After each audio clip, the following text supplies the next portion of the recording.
Well, hello, everybody. This is Tim Green with Rattle Magazine. Welcome to Poet Respond Live, our Sunday morning open mic exploring current events through the lens of poetry. Before we begin, I should say Rattle is a publication of the Rattle Foundation, a 501c3 nonprofit working to promote the practice of poetry. We've been in continuous publication since 1995, and we do it because we love language. And if you love language like we do, please click the like button and subscribe and follow us on Facebook and all that good stuff, because that's always appreciated. Now, Poet Respond Live is always an open mic show, and the way to do that is to first you send your poem to openmic@rattle.com so I can show it on the screen, and then call in over Skype, Rattle Poetry, all one word. How you do Skype is send me a chat message through the Skype's messaging system. I will see it on my screen, then I'll call you back when the time is right. Or you can call by phone, 818-850-7727. That's 818-850-7727. Just let it ring a few times, then hang up. It'll show up on my screen once again as a caller, and I will call you back when it's your turn. Let's see, now today's poem, which I have to put up on screen first, is about Ruth Bader Ginsburg. And let me put it up here for everybody. It was Rosemary Watola Traumer in the steps of RBG. And I have Rosemary here. Let's give her a call. She's available today, if Skype works. We'll see.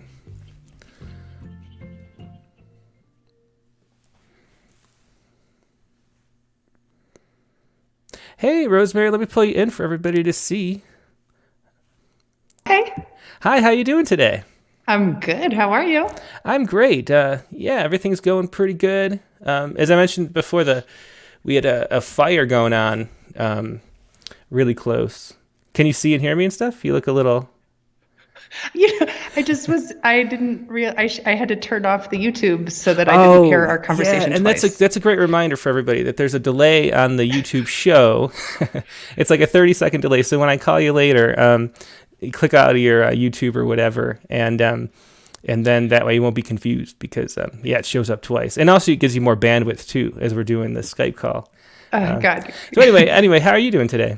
I'm pretty good. Tim, how are you doing? I'm good. Yeah, I was just saying that the fire looks so much better. The sky, there's blue sky, and so I think we're safe. I didn't know if we'd have a Poet Respond Live today. Megan and the kids have already evacuated, but they're coming back. I just said that I told them it's fine to come back, so that's really good. And I thought maybe, I have my car packed and the cat carrier and the dog's ready to go and the important paperwork and all that stuff. But we're going to be unpacking, I think, today, or maybe just leaving it packed, but at least being here. So that's always good. Yeah. Wow. What an exercise in how small we are. Yeah, it really is. It really is. So RBG, as I was talking to you about it over email, I'm a little bit out of the loop with the whole Ruth Bader Ginsburg love thing. I know she's a great Supreme Court justice, but I don't really know that much about her or why she, and politically I know why it's so important. But as far as a person, I've never had much experience directly seeing what she says or anything like that. So what is it about Ruth Bader Ginsburg that means so much to you? Mm-hmm. Well, I've been thinking about it a lot, honestly, Tim, because it affected me much more than I would have expected. Mm-hmm. I don't think I've ever wept for the death of someone I didn't really know like that before. I think it's a profound gratitude for me, just knowing what she did with her work through the ACLU, especially before she became a Supreme Court justice, that really changed the way the world is. For the difference between my mother's life, my life, and my daughter's life is so profound. And of course, that was the work of many, many people.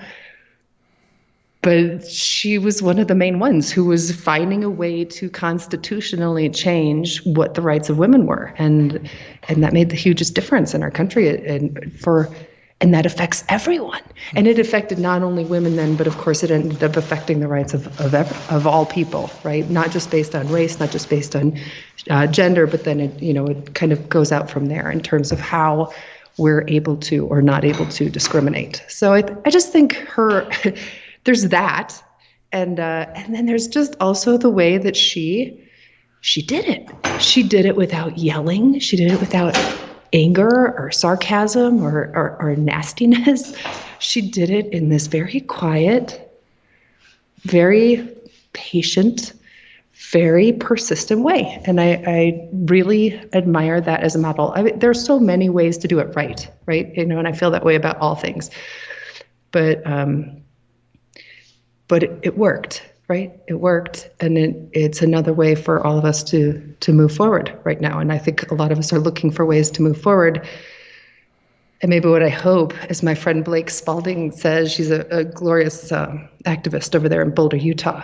She said, it's time for us to channel our inner RBG, and I think that's right. I feel like as decimated as I feel about her death and frankly terrified, I also feel as if it's maybe the galvanizing thing that we needed, and how marvelous, really, that it's goodness. Her goodness is what galvanizes us, right? I think there's something really powerful in that. Yeah, that's a wonderful explanation. Thanks so much. I'm so glad you could come on and talk a little bit about it, because it's, I don't know, the way you put it, it kind of makes it all add up together. Thanks so much for that. Do you want to read your poem now? You bet. Here we go. I started just with this quote of hers, which says, real change, enduring change, happens one step at a time. This is in the steps of RBG. So let me take one step right now. One step toward respect, and give me strength to take another toward clarity. And though my feet might feel like stones, let me take another step toward justice, and another toward equity, and another toward truth. And though my legs may feel leaden and slow, though someone else may step on my toes, may I inch toward forgiveness. May every step be toward a bridge, enough divisiveness. And as I go, may I find joy in the stepping, grace in the edging toward great change. But if there's little joy, let me step anyway. Then take another step. And another. And another. Rosemary Trommer, thanks so much for joining us and sharing that beautiful poem. It's just wonderfully put, and you can feel the emotion in it too. So thanks so much for sharing that. It really means a lot to a lot of people. So thank you. Thanks, Tim. Thanks so much for everything you do with Rattle to just get poets' voices out there and change the world with the words. Thank you. It's always my pleasure. Thanks, Rosemary. Talk to you soon. Bye. Yes, that was Rosemary Watala Tromer with her poem, today's featured poem on Rattle. And you can find her website is wordwoman.com. So that's where you find more of Rosemary's work. As we talked, she was a guest on the Rattlecast back in, I think it was May. And she talked a lot about how she writes a poem every single day. So if you, and they're amazing poems, she's a great poet. So if you would like to find more of her work, follow her there or on Facebook. She reads the poems on Facebook Live, I think, every day too. So wonderful poet, and so glad we could share this poem about Ruth Bader Ginsburg. Now let's go back in time, and this is September 20th, 2015, so 5 years ago for our Blast from the Past poem today. And this was Alejandro Escudé, who is another guest on the Rattlecast. This is his poem, The English Teacher Who Mistook a Clock for a Bomb. I don't know if you remember this story. This was this was 5 years ago. So long, I still have this little explanation for what Poet Respond is on the bottom. But Alejandro says, this is not the majority viewpoint in the story, but I feel bad for the student who was wrongly arrested. But I wanted people to understand what a harrowing job teaching high school English can be, and what it would be like to one day, in the midst of this tough job, which is so heavily criticized and demonized by American society, what it would truly feel like, what it would really be like to suddenly, out of nowhere, hear an unimaginable, confounding beep. And so if you, let's see, if we look at his, this was the story. I don't know if you remember this from 2015. Muslim teen Ahmad Muhammad creates a clock, shows teachers, gets arrested. And so he made, let's see if there's a picture of this CNN article. But it was a homemade clock that the teacher mistook for a bomb. And so that was there it is. Here is Alejandro Escade's poem about that. Here we go. From 5 years ago. And we'll see how his audio sounds too. The English teacher who mistook a clock for a bomb. Be sure it would happen in the middle of a lesson. The kid's backpack would beep and your head would fill with the worst cases. Because that's what education is, if you're not careful. A collection of worst cases. In your mind, your whirling mind, that does not sleep with sleep. A consciousness like the Reagan era, perpetually waiting to tuck itself under a desk, blood splattering over the sleepy, early afternoon windows. You understand the parent who comes to drop blame bombs, the principal who dismantles them, the moon goth rape scab that's left by the one teen always waiting to pounce on the simplest of statements, to make mincemeat out of something like rhetorical questions should rarely be used in essays. So when you'd hear the beep, you wouldn't really panic as much as go to sleep, as if the beeping of the homemade clock were the scratch language of the dead and disrespected. Your colleague, the one that told the Muslim boy not to show the clock to other teachers, he too, plagued by political myth trolls, hounded by creditors, flicking off every work year like a man flicking a lighter, yet never quite striking the American flame. No bomb, that's for sure. Only a name. A victimized name. And a policeman prying too deeply for a motive. The empty chair the boy left. The gadget in you. The teacher who mistook a clock for a bomb. We'd place you in a tomb. And that was Alejandro Escudé from September 20th, 2015, with the English teacher who mistook a clock for a bomb. That was your blast from the past poem for today. Now let's see what you have about news poems. We have, let's see, we have a 250 number, actually two 250 numbers that are very similar. The next three numbers are the same too, so I wonder if it's the same person. Then we have Richard Westheimer, Christy Dooley Krause, James DeCilo. Let's call this 250 number, see who that is, and see if they use two different phones.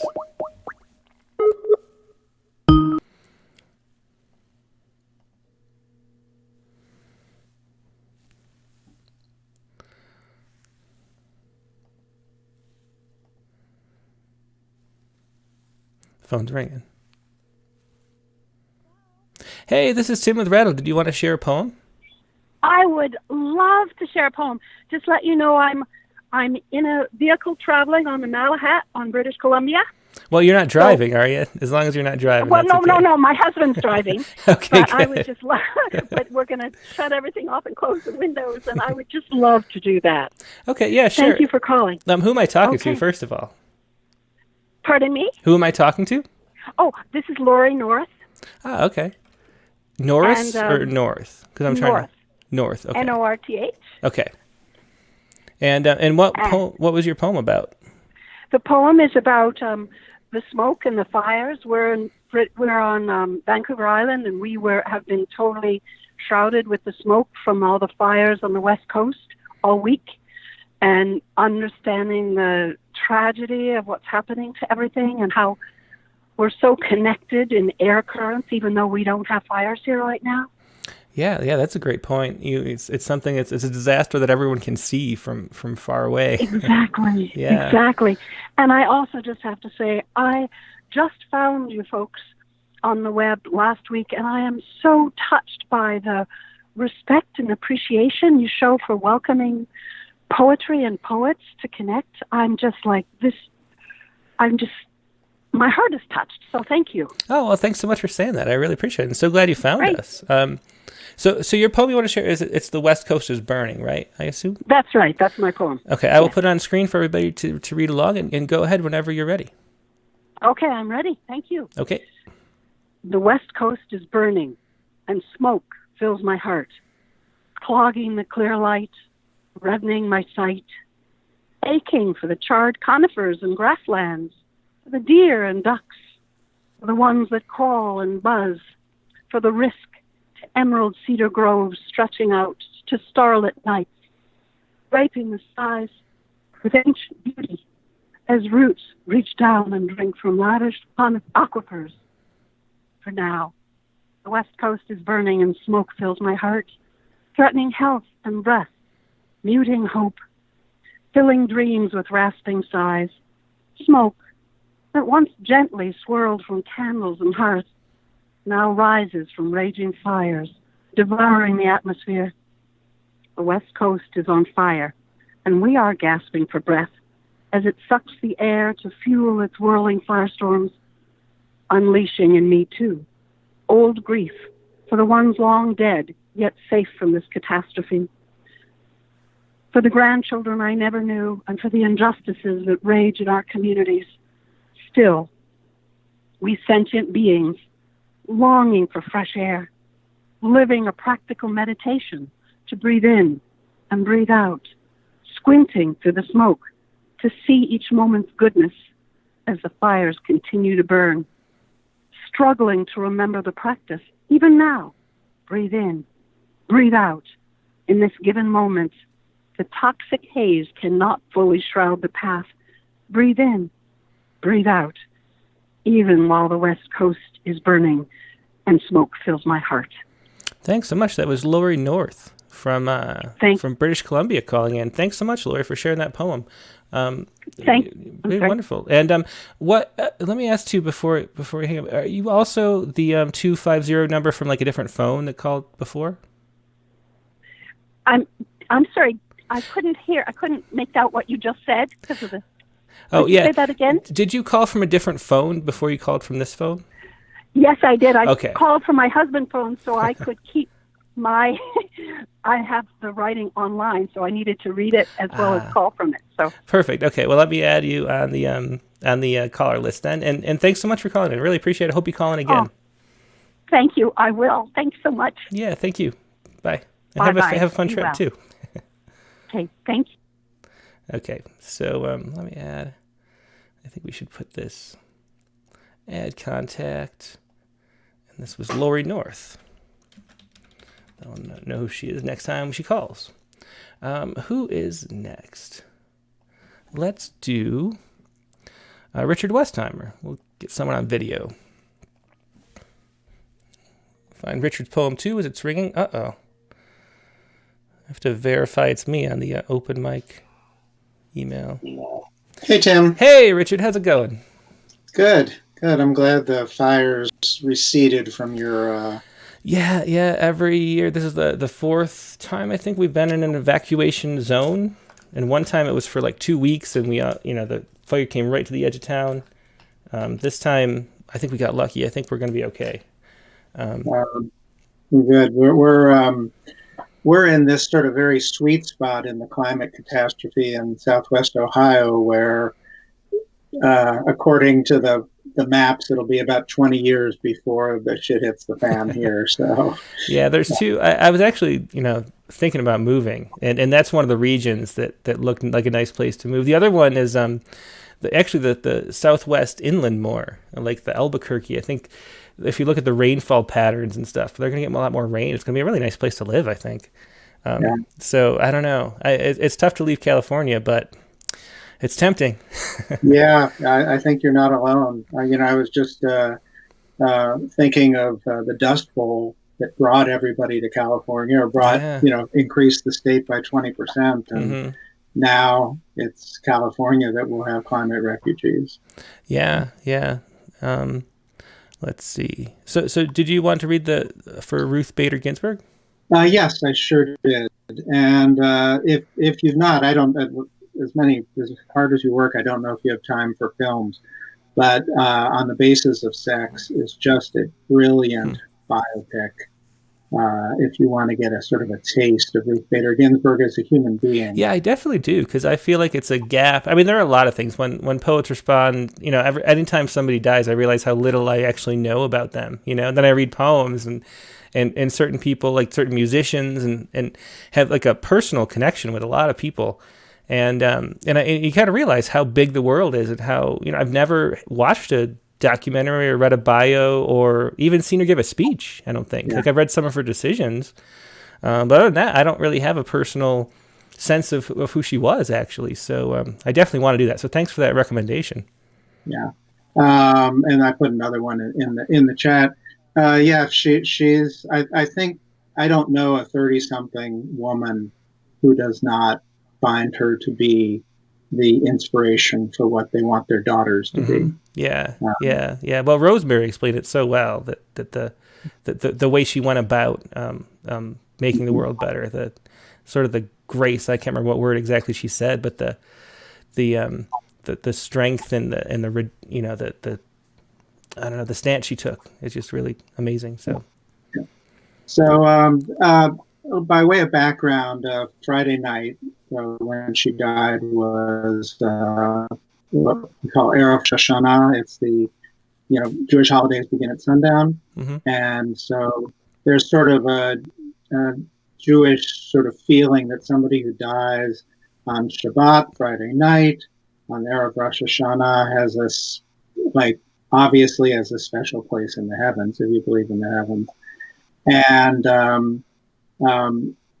so the other thing I'll share with you is that one of the key aspects of the observance of the holiday is this notion of turning back to look at your previous year, turning forward to look at the new year. So that's a little background for this poem. Yeah, interesting. Okay, so I'll put it up for everybody, and then go ahead.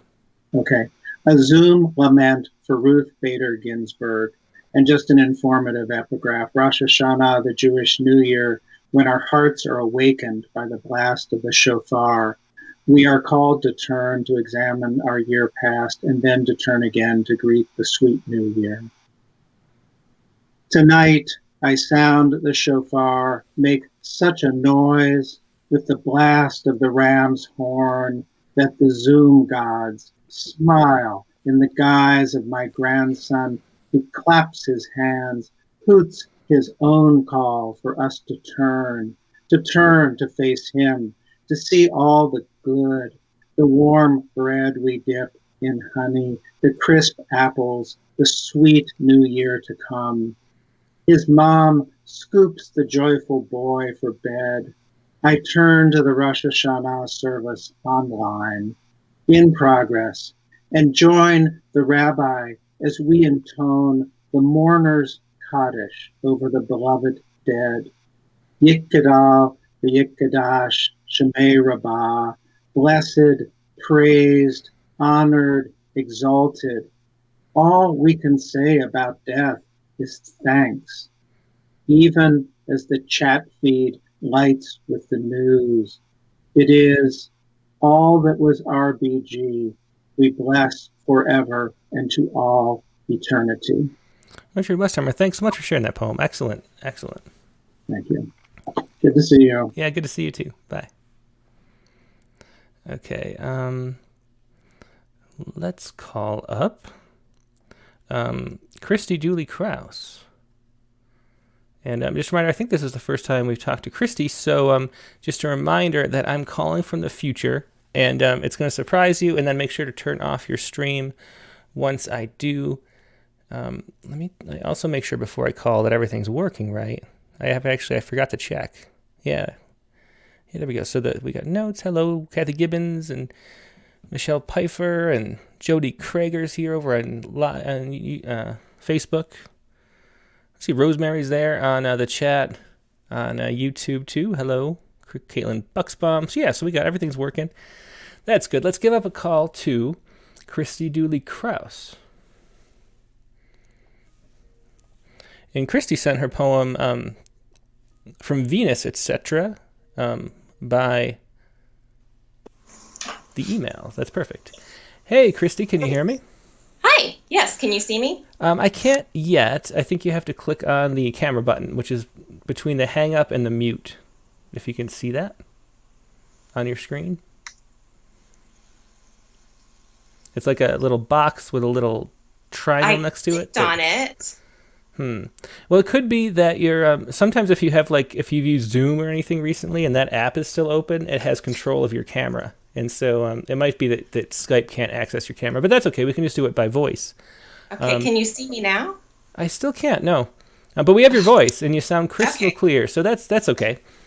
So your poem was about From Venus. So I assume the phosphine that they found in the atmosphere of Venus. Is there anything you want to say about it before you read? Yes, I'd just say that I was really excited this week to see this headline, and it was both an interesting thing for me to look into, and I was excited about the scientist led by Dr. Jane Greaves. But what was interesting to me, too, is I had just read Madeline Miller's book, Circe, so I was thinking about the gods, and I kind of took this poem from the perspective of Venus, the god, versus, Venus and Venus, the planet, quite frankly. So, yeah. Yeah, that's interesting. And later today, at the end of the show, I always do a saiku, and my saiku is about the same story, because it was an interesting story. So everybody could hear my take in a little bit, but let's hear your take. Okay. From Venus to all Terrans regarding the discovery of phosphine in my atmosphere. Young mortals, I hear you've got big news to share. With Alma's large eyes, you've been scanning my skies. And what did you see? There may be life here by me. Your great minds must be splitting their seams with phosphine dreams and resetting their sights like the winks of a light. It takes leaps of faith to dive deep into space.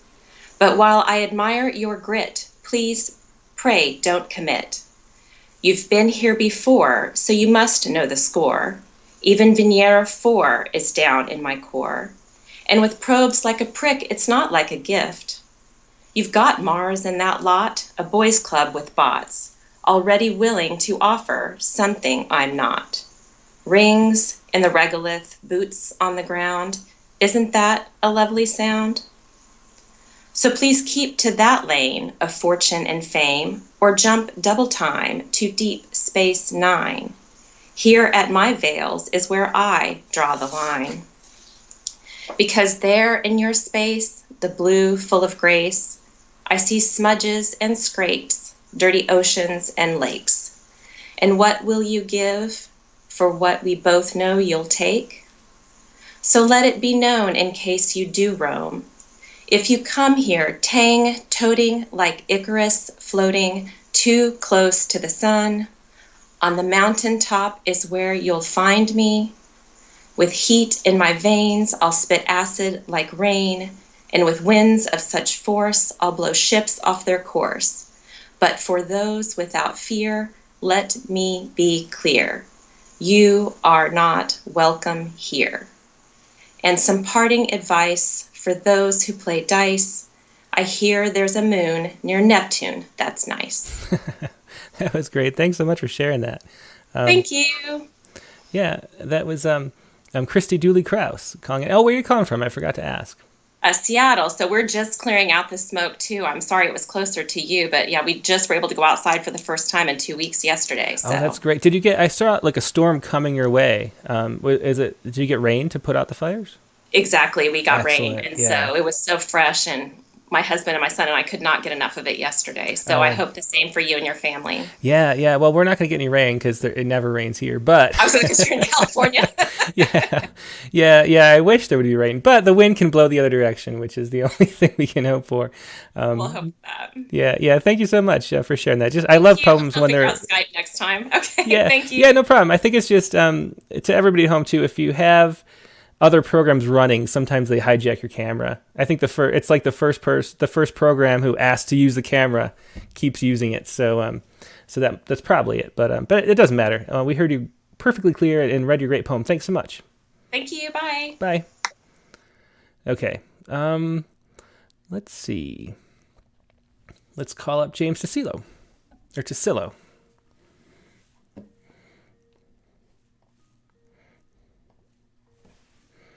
So the phone's ringing.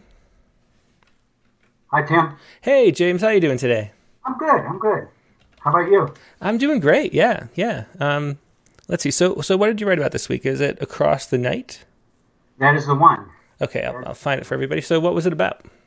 Well, what it was about was, I guess they've gotten very good at predicting the migration of birds. Interesting. So they're able to put these maps out, and I learned that across the Pittsburgh sky last Sunday and Monday, we had each night somewhere in the range of 30 to 50,000 birds migrating, and I guess they do it at night, which I never really knew or paid attention to. So I wrote this, and then I'll also just preface it a little bit by saying that I have friends my age, and when they start complaining about their parents when they were, 5 or 6 years old, I try to tell them to get over it. But sometimes I can't take my own advice. Okay, well, let's hear. This is interesting. Yeah, very interesting subject. Okay, go ahead. Okay. Across the night, 30,000 birds fly south, pushed by shorter days. I sit up at bed at 2 a.m., feel a presence in my dreams, and remember the migration. I go outside, look into the gray, somber stillness, and listen. I think I hear the pulsing air, but then I doubt myself. Is that movement crossing the sky? Maybe, maybe not. The next morning, I walk into the front yard and spy a single unfamiliar feather in repose. Like my father's love, opaque skies, and small revelations. Oh, that's great. I love that ending. Thanks so much for sharing that. Okay. Thanks, Tim. Yeah, thank you. That was James Tassilo from, where are you from? From Pittsburgh. That's right, Pittsburgh. Yep. Yeah, thank you. I'm going to have to find the information on those birds. That's really neat to see because we have a lot of birds coming through our mountains here. Oh, do you? Yeah. Like I have the fruit trees right in front of my window, and they come and feast on their way through. So different times of the year, there's different birds, which must be migration patterns, but I don't know much about it. Yeah, interesting. Yeah. Well, have a good one, James. Thanks for calling in. Okay, be well. Thanks. Bye. Okay. Let's see. Let's call up Lakshmi Nair. Am I calling Lakshmi Nair? Did I click on the right? I think I might have clicked the wrong button. Hello, is this Lakshmi? Yeah, is this Tim? It is, yeah. Thanks so much. Did you want to share your poem? Yeah, I sent it by email. Yeah, I have it here. This was the, it was another haiku. Great. Yeah. Yeah, I got the idea from you. Thank you. Yeah, just my pleasure. I was just thinking, how could I, write, because I love when people write poems about science, and I just always have. And so I thought, how could I should do more. Then. Yeah. So I just thought, how could I have a simple, quick way to highlight a science article every week, and that became it. So what was your haiku about? Yeah. It's little not clear when you speak. You know what? I think I might. You know, Tim, you can read. I sent the picture of the plant that I wrote about. Mm-hmm. So if you don't mind, you can read. Otherwise, I can read. Yeah, it's only 3 lines anyway. Why don't you read? It'd be nice to hear it in your voice. I'll put it up on screen for everybody, though. Okay, go ahead whenever you're ready. Yeah. So I just have to open it then. So okay. Okay, And this is a haiku for a daughter plant. And there's a picture of the daughter plant on the screen for everybody at home. Can I read online? Oh, okay. So, okay. Go ahead whenever you're ready. Okay. I'm ready. A haiku for the daughter plant. Orange, yellow vines, eavesdropped on a horse blues. You can hear? Yes, I can hear. Yeah. Oh, okay. A haiku for daughter plant. Orange, yellow vine, eavesdrop on horse for clues. Spring in synchrony. Excellent. Thanks so much. What kind of was Lakshmi Nair with a haiku? Thanks so much for calling in and sharing that, Lakshmi. Thank you. A little interesting about this plant that it doesn't have leaves or roots. That's really interesting. And what was the science article? I see the parasitic daughter plant eavesdrops host flower. What was the science article what was that about? Oh, because it have flowers the same time the host plant have flowers. Because it's parasite. It doesn't have roots. It doesn't have leaves. So it just grow on the host plant, and they both bloom the same time. That's very interesting. Well, thanks so much for sharing that. I learned something today. Thank you, Lakshmi. Thank you. That article was there in last week's one of the science magazine, and I thought it was very interesting. Yeah, I see that. I'll have to click that later. Thanks so much. Thank you. Bye. Okay, when she mentioned that she couldn't hear me very well, I realized it probably did this again, where it turns my, let me see. If I restart my computer, it makes my microphone, it uses the wrong microphone for Skype. So anybody I was talking to, I'm sorry that you probably all had trouble hearing me. So I'm sorry for that. Let me switch it now for any callers that are left. I have to find a way to make the default microphone the good microphone, but I couldn't find it last time I checked. So I have to remember to do it every time I restart my computer now.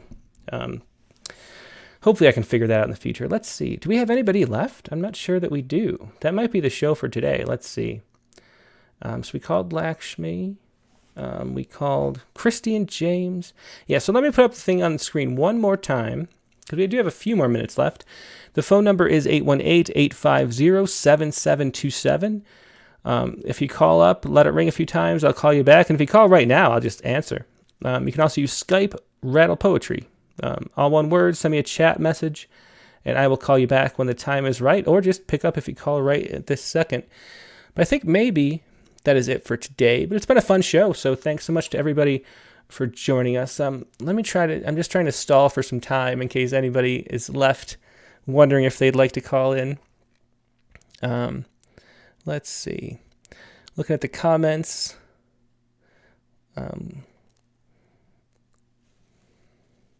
Let's see. Everyone have a nice chat in the chat. It's always nice to see. Okay, well, I think that's going to be it for the show. So let me share my haiku poem. As I mentioned, I wrote about the same story that Christy wrote about, which was just probably the best science news of the week, or the most interesting. And that was, of course, right here, Life in the Toxic Clouds of Venus. And the story was, if you missed it, that scientists found the chemical phosphine in the atmosphere of Venus. And on Earth, the only way that we have phosphine is when life makes it. So that's another sign for life. And the fascinating thing about looking for life on other planets in astrobiology is that it seems like there's evidence of life everywhere you look. And if you're not familiar, Mars probably had life. There are microfossils that look like they're made by little microorganisms. There's actually a really interesting book called A Fossil Hunter's Guide to Mars. And there's methane on Mars, which we don't really know the origin of, but there's way too much methane for how much volcanism and how quickly the UV light breaks down in the atmosphere. So there shouldn't be that much methane, but something's making a lot of methane on Mars. So it seems like there's life kind of everywhere. And so my haiku, so when I see an article about life on Venus, what I really think about is I think that we're living in a simulation, and I think that's why there's life everywhere we look. I think we're living in a hologram carved into the surface of an n-dimensional black hole. And the thing with life, though, is that with Fermi's paradox, the more we find life, the more it makes no sense that we don't see aliens. And it's kind of like as our reach goes out in the universe, we find more things, but it doesn't exist until we get there. And so this is my haiku, or my saiku, I should say, for today. Life on Venus, even more evidence for simulation. Life on Venus, even more evidence for simulation. So that's my saiku for the day. Thanks everybody for joining me on Poetry Respond Live. It's always a pleasure. I'm so glad I could be here. I thought I might be evacuated, but I'm not. And that means we'll probably be here still for this week's guest on the Rattlecast, which is going to be Taylor Mali, a slam legend, Rattle Chapbook Prize winner, What Teachers Make. There's just so much interesting going on with Taylor Mali. We'll see what he's been up to. His newest book is Late Father and Other Poems, which you can see on the screen there. He's a new father with young kids, and I assume wrote books about his children and his father. But I haven't read it yet, but I'll be reading it before Tuesday. So join us then. The prompt for Tuesday is going to be write a poem from the point of view of an animal. That's next week's prompt for Tuesday. Write a poem from the point of view of an animal. And if you do, you can share it the same way you share poems here, by calling in over Skype and by calling over the regular phone and emailing the poem to openmic@rattle.com. What you see on the screen, openmic@rattle.com. So that's your assignment for the next 2 days. Write a poem from the point of view of an animal, email it to openmic@rattle.com, and then call me up that night after we talk to Taylor Mali, and share it. And that'll be a lot of fun. And of course, me and Megan will have poems too. And it's a great way to explore the world through poetry, which is what we're all about here. And we hope you enjoy it, because we certainly do. So I will see you then on Tuesday, September 22nd, 9 p.m. Eastern Time. Talk to you then. Goodbye.